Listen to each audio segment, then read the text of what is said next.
Hello everyone, this is मेरे Dhankhar and welcome back to my YouTube channel #commerce vibes. तो class 12th accountancy chapter कर रहे हैं 6 और चैप्टर है बच्चों अपना कैश फ्लो स्टेटमेंट। और इस क्वेश्चन में मतलब इस वीडियो में करने वाले हैं हम क्वेश्चन नंबर 38 का बी पार्ट। तो चलो करते हैं कंटिन्यू। बेटा एक रिक्वेस्ट है, अगर आप मेरे चैनल पे नए हैं तो प्लीज़ मेरे चैनल को सब्सक्राइब करें, बेल आइकन को भी प्रेस करें ताकि जितनी वीडियो मैं डालूँ उनकी नोटिफिकेशन आपको मिल जाए। ठीक है, तो देखिए एक बार question. Prepare a cash flow statement हमें प्रिपेयर करना है। यहाँ पर हमें सबसे पहले इन्फॉर्मेशन दे रखी है शेयर कैपिटल 2 लाख से इंक्रीज हो रहा है 3 लाख, इसका मतलब हमने शेयर इशू किए हैं और कोई नोट नहीं दे रखा है तो डायरेक्ट इसका मतलब हम यहाँ लिख सकते हैं इश्यूज ऑफ शेयर। क्या लिख सकते हैं? Issue of share capital.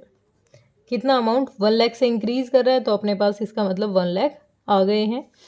Next हमें दे रखा है रिजर्व सरप्लस। रिजर्व सरप्लस के लिए मैंने बताया है कि हम बनाएंगे नोट नंबर 1 और क्या है calculation for net profit before tax. ठीक है, तो हमें ओपनिंग दे रखा है 50 और क्लोजिंग 65 दे रखा है, तो इसको हम क्या करते हैं 65 ओपनिंग में से क्लोजिंग में से हम माइनस करते हैं तो कितना हो गया 15,000 आ गया हमारा यहाँ पर। एक मिनट, रिजर्व सरप्लस नोट दे रखा है, सॉरी नोट दे रखा है बेटा, एक बार देखें यहाँ पर नोट दे रखा है और हमारा प्रॉफिट ये ना हो के कितना है 45 है, मतलब 45 माइनस में 50,000 यानी नेगेटिव बैलेंस है, नेगेटिव 5,000 रह गया। ठीक है, और यहाँ सिक्योरिटी प्रीमियम दे रखा है 20,000। अब मैंने क्या बताया था सिक्योरिटीज प्रीमियम के लिए जो हमारा कैश और कैश इक्विवेलेंट का बैलेंस है इसमें इसको ऐड कर लो, क्योंकि ये जो सिक्योरिटी प्रीमियम होता है, नहीं वो तो मार्केटेबल सिक्योरिटीज होती है। रुको, सिक्योरिटीज प्रीमियम को बाद में करते हैं डिस्कस। अभी देखो आप आगे क्या है अपना रिजर्व सरप्लस हो गया। अब आ जाते हैं यहाँ पर ट्रेड क्या आ गया ये करंट लाइबिलिटी दे दी हमें। रुको चलो मैं इसको करके ही चलती हूँ सिक्योरिटी प्रीमियम। अब देखो पीछे कुछ नहीं दिखा रहा था और अब इंक्रीज दिखा रहा है सिक्योरिटी प्रीमियम को। इसका मतलब हमने सिक्योरिटी प्रीमियम का क्या किया होगा, हमने यहाँ पर सिक्योरिटी जो प्रीमियम है वो हमने क्या किया है इशू ऑफ शेयर से रिसीव किया है। हम क्या लिख सकते हैं, अब अपने पास आया है ना सिक्योरिटी प्रीमियम, तो हम इसको स्टेटमेंट कैसे लिखेंगे यहाँ से सिक्योरिटीज प्रीमियम रिसीव हुआ है, इसका मतलब आया है, पीछे कुछ नहीं था, अब दिखा रहा है ऑन इशू ऑफ शेयर। और कितना रिसीव किया है 20,000 का बता रहा है, क्योंकि साथ के साथ नहीं किया तो फिर मैं स्किप कर दूंगी। नेक्स्ट इधर का हो गया, करंट लाइबिलिटी पे आ जाते हैं और इसके लिए नोट 2 दे रखा है। नोट 2 सन्ड्री क्रेडिटर्स हैं 52 से 95 हो गए हैं, तो इसका मतलब कितने बढ़ गए हैं 3 और 5 में से 2 गया 3 और 9 में 5 43,000 से सन्ड्री क्रेडिट, मतलब हमारी करंट लाइबिलिटी इंक्रीज कर रही है। इंक्रीज कहाँ करती है यहाँ पर और हमारे क्या है क्रेडिटर्स इंक्रीज कर रही है कितने से 43,000 से, तो ये ऐड कर देंगे हम। नेक्स्ट हमारा क्या है बिल्स पेबल है और ये भी इंक्रीज ही कर रहे हैं, तो ये हमारी दोबारा से लाइबिलिटी है बिल्स पेबल, हमारे ये भी इंक्रीज कर रहे हैं कितने से 10,000 से, ये भी हम ऐड करते हैं। नेक्स्ट हमें क्या दे रखा है other current liability. Other current में देखते हैं आउटस्टैंडिंग सैलरी थी, पहले 16 की दिखा रखा है, अब नील है, तो आउटस्टैंडिंग सैलरी क्या है करंट लाइबिलिटी और डिक्रीज हो रही है, डिक्रीज इन करंट लाइबिलिटी, तो आउटस्टैंडिंग सैलरीज कितने से डिक्रीज हो रही है 16,000 से, नेगेटिव बैलेंस हुई है। उसके बाद है हो गया प्रोविजन पे आ गई, अदर करंट लाइबिलिटी हो गया। हाँ, शॉर्ट टर्म प्रोविजन है, नोट दे रखा है 4 short term provision for doubtful debts है, पहले 2 का था अब बढ़ गया है 20 का हो गया है, तो 18,000 का डिफरेंस आ गया है। और इसका मतलब ये प्रोविजन हमने बनाया है, तो हम यहाँ लिखेंगे provision for doubtful debts. Provision for doubtful debts कितने से इंक्रीज कर रहा है 18,000 से इंक्रीज हो गया है। ठीक है, आगे हमें क्या दे रखा है फिक्स्ड एसेट। फिक्स्ड एसेट दे रखी है हमें 1 लाख से इंक्रीज होकर 2,25,000 हो गई हैं, और नॉन करंट इन्वेस्ट, लेकिन दोनों को लेके ना यहाँ पर थोड़ा सा काम हमें करना पड़ेगा क्योंकि हमें डेप्रिसिएशन दे रखा है। तो फिक्स्ड एसेट्स हमारी है, जो फिक्स्ड एसेट्स का अकाउंट बना लेते हैं फिक्स्ड एसेट्स। ठीक है, क्योंकि इससे नेट परचेज पता चल जाएगी, हमारा ओपनिंग हो जाएगा तो 2 बैलेंस BD। इसको वर्किंग नोट में क्लियरली दिखाना है, वर्किंग नोट और बाय बैलेंस CD कितना है, करंट कह रही हूँ सॉरी, 1,10,000 अपनी ओपनिंग है, 2,25,000 अपनी क्लोजिंग है।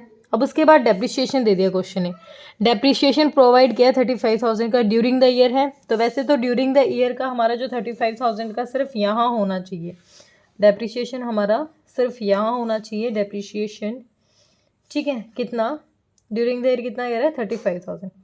लेकिन अब हमें एक्यूमुलेटेड के बारे में कुछ नहीं कहा गया कि एक्यूमुलेटेड कितना है, और अब हमें एक्यूमुलेटेड के बारे में नहीं कहा, लेकिन कहीं ना कहीं 35,000 ने हमारी जो एसेट है उसकी वैल्यू डिक्रीज तो की है ना, तो बाय डेप्रिसिएशन। एक्यूमुलेटेड नहीं दे रखा है, ये दे रखा है, तो भी हम इसको ट्रीट करेंगे 35,000 है, वैल्यू की है decrease.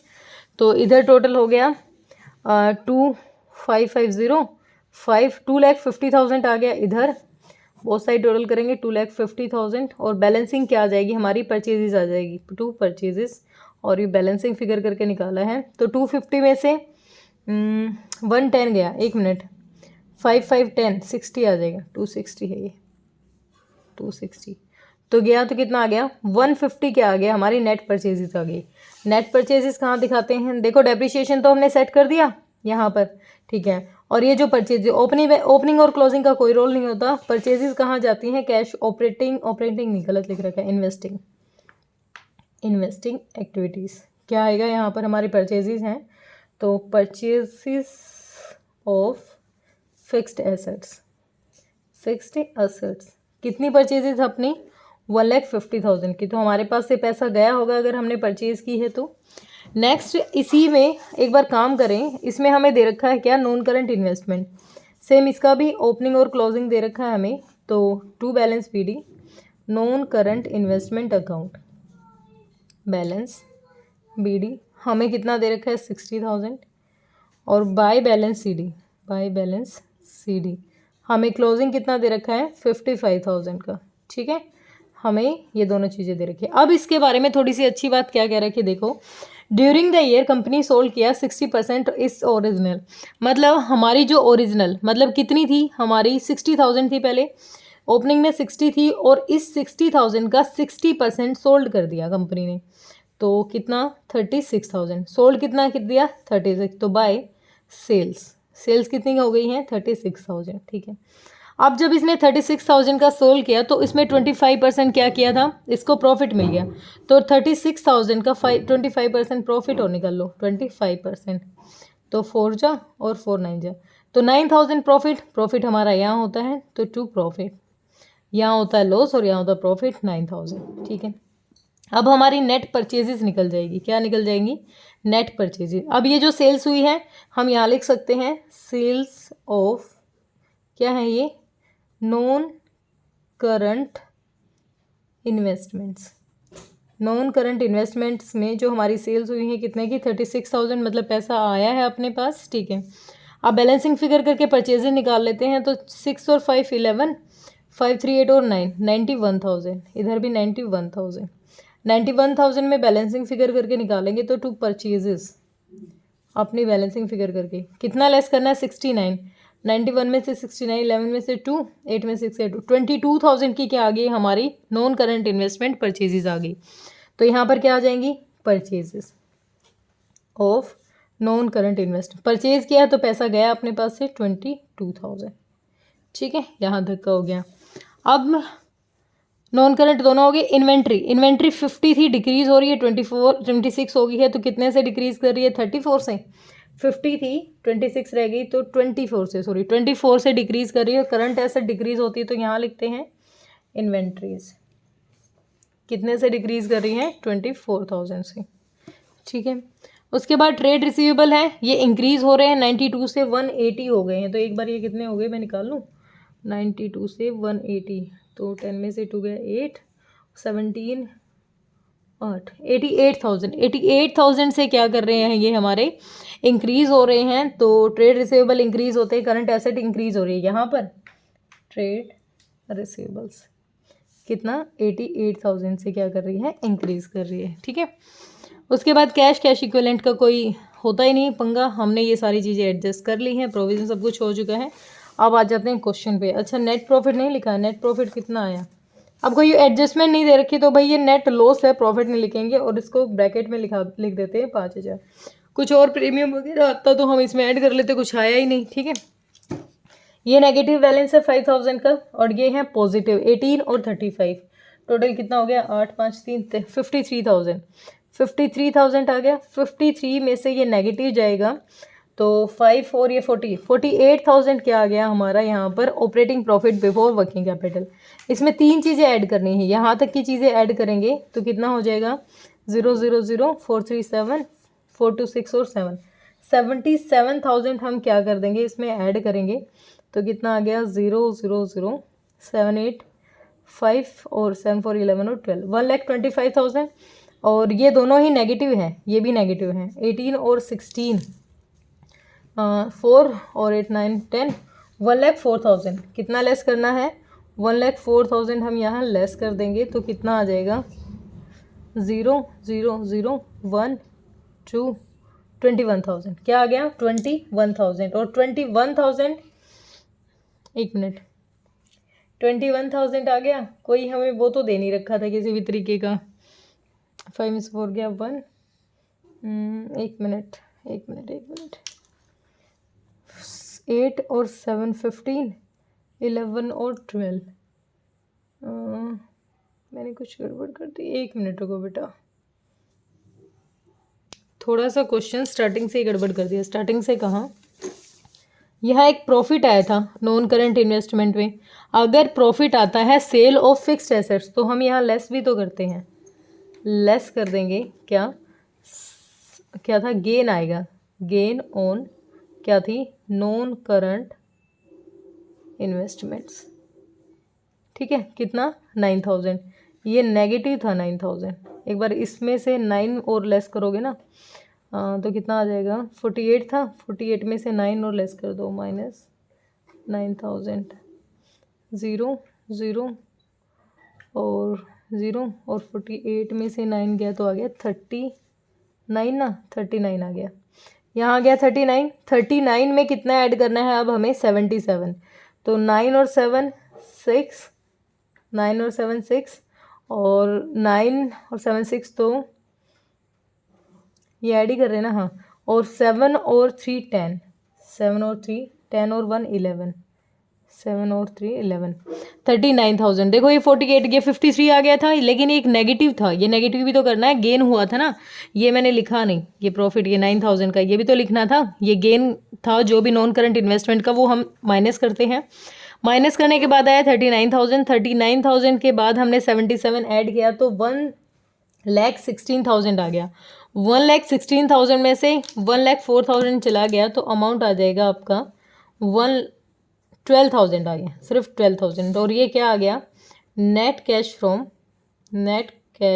From operating activities, net cash from operating activities. ठीक है, आ गया। अब यहाँ देखो एक बार स्कोर कर लेते हैं 150 और 2 और 7 1,72,000 तो नेगेटिव के हैं, 36 पॉजिटिव के हैं तो कितना आ गया 0 0 0 12 में 6 गया 6 4 में से 4 नहीं 6 में से 3 गया 3 36,000 है और वो भी कैसे नेगेटिव के आ गए हैं। 36,000 कैसे आ गए अपने नेगेटिव के आ गए हैं। कितने 1,36 सॉरी 1,36 आएंगे ना, 1,36 के आगे अपने नेगेटिव के आगे तो 1,36,000 के आ गया अपना नेट कैश यूज्ड इन कौन सी एक्टिविटी है ये इन्वेस्टिंग एक्टिविटीज़। ठीक है, उसके बाद है 1 लाख, ये भी पैसा आया था और ये भी इशू का पैसा आया तो 1,20,000 आ गया, ये आ जाएगा 1,20,000 क्या आ गया। और ये अपना net cash from financing activities. ठीक है, तीनों को टोटल करते हैं तो ये तो पॉजिटिव का ही है, नेगेटिव का कितना है 136,000 है, पॉजिटिव 12 और 120 कितना हो गया 132, कितना आ गया 132 तो 40,000 आया भाई मेरा। तो 1 मिनट रुको मैं चेक करूँ, ये तो 4,000 आ गया अपना। एक बार कैश इक्विवेलेंट हाँ ठीक आ जाएगा क्योंकि ये आया अपना 4000 तीनों को ऐड करने के बाद आ गया अपना 4000 और पॉजिटिव है। और ओपनिंग कितना दे रखा है, एक मिनट 4000 कैसा है, 136 था, 136 अपना नेगेटिव है और ये पॉजिटिव है, तो नेगेटिव के 4000 आ गए, नेगेटिव का आ गया 4000। और इसमें ओपनिंग ऐड करेंगे तो 8000 ओपनिंग था, ओपनिंग में से माइनस के 4000 जाएंगे तो 4000 अपने क्लोजिंग आ जाएंगे। यही बस अपना आंसर था, देखो यही तो है। 8000 ओपनिंग थे, क्लोजिंग 4 है, दोनों आ गए, डिफरेंस भी आ गया अपना 4000। तो हमें बस यही तो फाइंड आउट करना था कि जो 4000 है वो कहाँ यूज़ हुए हैं। तो हमने देख लिया कौन सी एक्टिविटी में यूज़ हुए हैं। कैश में 12000 हमारे यहाँ से, और यहाँ से 136 यहाँ पर यूज़ हुए हैं, परचेजेस ज़्यादा थी, यहाँ से हमें रिसीव हुआ है। ठीक है, तो ये डिफरेंस ही निकालना था। होप क्लियर हुआ होगा बेटा। किसी का फिर भी कोई डाउट रहता है तो कमेंट सेक्शन में डालिए। Thank you so much.